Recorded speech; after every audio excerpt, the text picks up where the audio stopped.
Hey everybody, just a warning, this video does contain pictures of dying and dead whales. I know, because I was there and I took these pictures.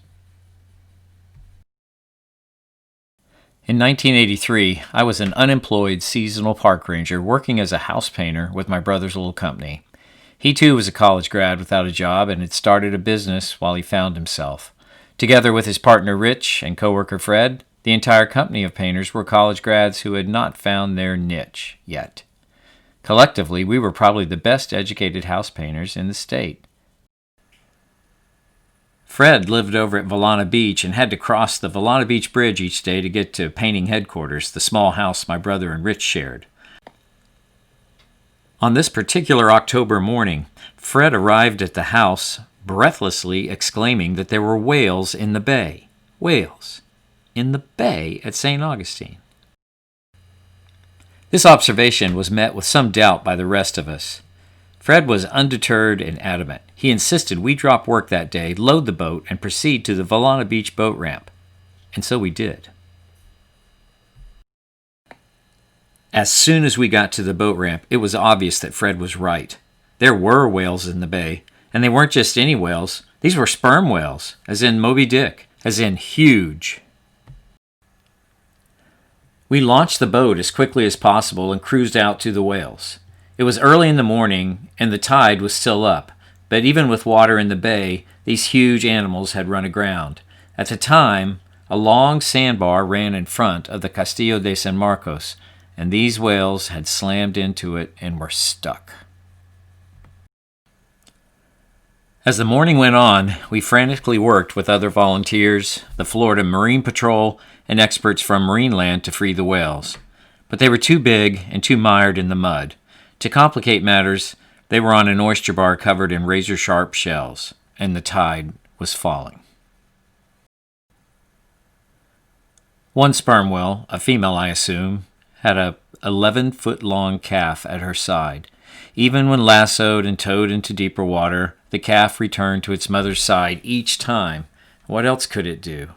That was the most painful part of the day. That's my big brother Terry looking at one of the dead whales. By noon, the tide was out and it was obvious we had failed. All the whales were dead. A combination of stress, their own suffocating weight, and blood loss from so many oyster cuts was too much. Later, we learned that another group from this pod had run aground on Valano Beach. They had not entered the inlet. They, too, had expired. In fact, in all, I think about 15 whales died that day. These are oyster cuts on whaleskin. At one point, a man showed up with a hacksaw and began sawing off the lower jaw of this dead sperm whale. The teeth are ivory, and he was obviously after that. The crowd didn't take too well to that, and lucky for him, the Marine Patrol officer took him away.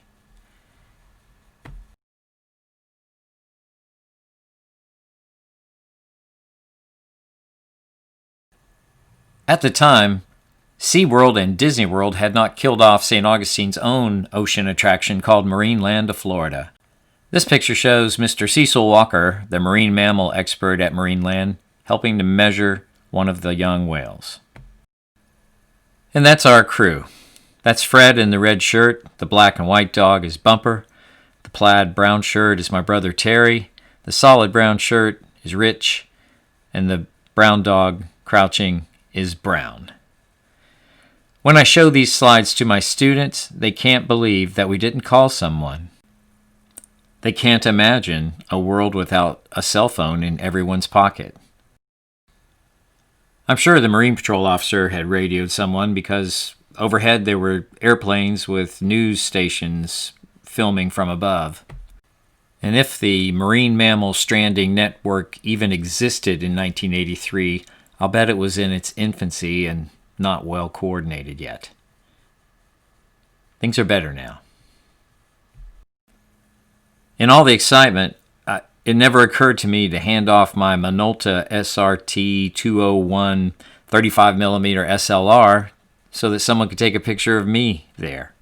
And the selfie hadn't been invented yet, so there's no proof I was there except that I own these 35mm slides, the originals that I'm sharing with you today. Later on, the whale carcasses were tied together, and the Coast Guard hauled them out offshore to the Gulf Stream and let the current take them back into the ocean. And that was that.